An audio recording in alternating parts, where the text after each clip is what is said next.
কাপাসিয়ায় প্রবাসীর কেনা বাড়ির গেটে বাঁশের বেড়া, 10 লাখ টাকা চাঁদা দাবির অভিযোগ। কাপাসিয়া গাজীপুর প্রতিনিধির পাঠানো তথ্য ও ভিডিও চিত্রে দেখুন বিস্তারিত।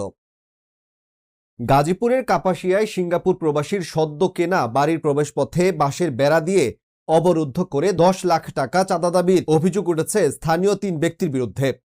অভিযোগ সূত্রে জানা যায়, সিঙ্গাপুর প্রবাসী মোহাম্মদ মোবারক হোসেন গত 21শে জুলাই 2026 তারিখে রেজিস্ট্রিকৃত সাবকাওলা দলিলের মাধ্যমে জুনিয়া মৌজায় 4.375% বুঝে নিয়ে তিনি পুনরায় সিঙ্গাপুরে চলে যান।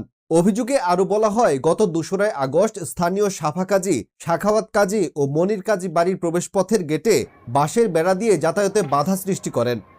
এ বিষয়ে জানতে চাইলে অভিযুক্তরা 10 লাখ টাকা চাঁদা দাবি করেন এবং তা না দিলে ভয়ভীতি ও বিভিন্ন ধরনের হুমকি দেন বলে অভিযোগে উল্লেখ করা হয়েছে। ভুক্তভোগী পরিবারের দাবি, স্থানীয় গণ্যমান্য ব্যক্তিদের মাধ্যমে বিষয়টি মীমাংসার চেষ্টা করা হলেও অভিযুক্তরা তা উপেক্ষা করে চাপ প্রয়োগ অব্যাহত রাখেন। এতে পরিবারটি চরম দুর্ভোগের মধ্যে দিন কাটাচ্ছেন বলে অভিযোগে উল্লেখ করা হয়েছে। প্রবাসীর স্ত্রী বলেন, আসসালামু আলাইকুম, আমার নাম আনিকা। আমি সিঙ্গাপুর প্রবাসী মোবারক হোসেনের ওয়াইফ।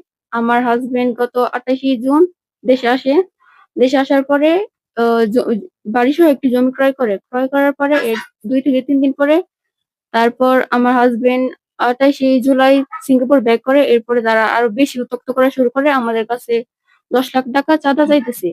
আমরা যখন জিজ্ঞাসা করলাম কেন, তারা বলতেছে জমি কেনার আগে আমরা ওদের কাছে কেন জিজ্ঞাসা করলাম না। যখন আমরা 10 লাখ টাকা দিতে অস্বীকার করে, তখন তারা আমাদের যে জমিটা ক্রয় করে এখানে আগে থেকে ভাড়াটিয়া ছিল, আমাদের বাসার সামনে মূল গেটে তারা বাঁশ দিয়ে বেড়া দিয়ে রাখে, যার ফলে আমাদের ভাড়াটিয়াও বাড়ি থেকে বেরোতে পারতেছে না, আমরা ঢুকতে পারতেছি না।